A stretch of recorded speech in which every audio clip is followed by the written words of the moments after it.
Engineers देखिए मो पार गोटे स्कूटी हब मीटर अच्छे जोटा कि मुझे ओपन करने कौन जोर से मारवा पड़ो कहीं मैग्नेटिक फील्ड थी वैक्यूम टाइप सीट लगे। ओके तो फाइनली फ्रेंड्स आम कोर बाहर पर तार बैक साइड प्लेट भी काढ़ीदे।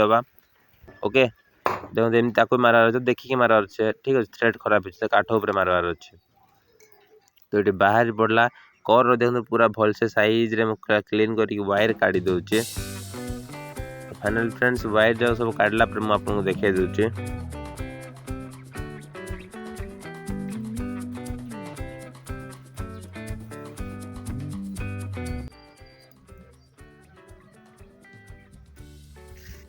तो ये आम क्लीनिंग कंप्लीट होती तो मुझे ना 7 नंबर पेपर नौ जोटा कि आउ थे रिवाइंडिंग करवार अच्छे आम जनरेटर टाइप बनवार अच्छे एक्सपेरिमेंट टाइप करवार अच्छे। ओके तो 7 नंबर पेपर भी चढ़े देवाटा कंप्लीट हो जाए देखी पारे। तो ये पूर्ण वायरिंग मुझे काढ़ी दूची इट्रो।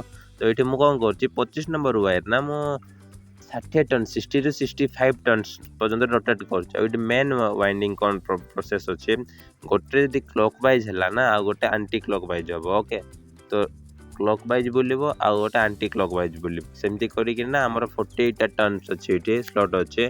तो ये आम क्लीन करवा ये हो गला प्राय आम कंप्लीट भी हो धीरे धीरे। तो 60 टन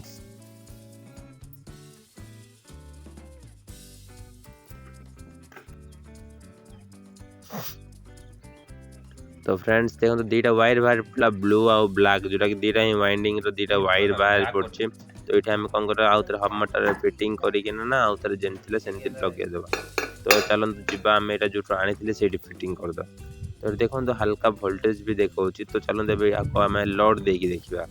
ओके तो लोड में देखो ये मो पार गोटे लाइट अच्छे लाइट को ही ना मुझे लोड हिसाब से देखे दूचे टेम्परारी देखिए तो ग्लो बढ़िया अच्छे हाथ में ही रोटेट कले।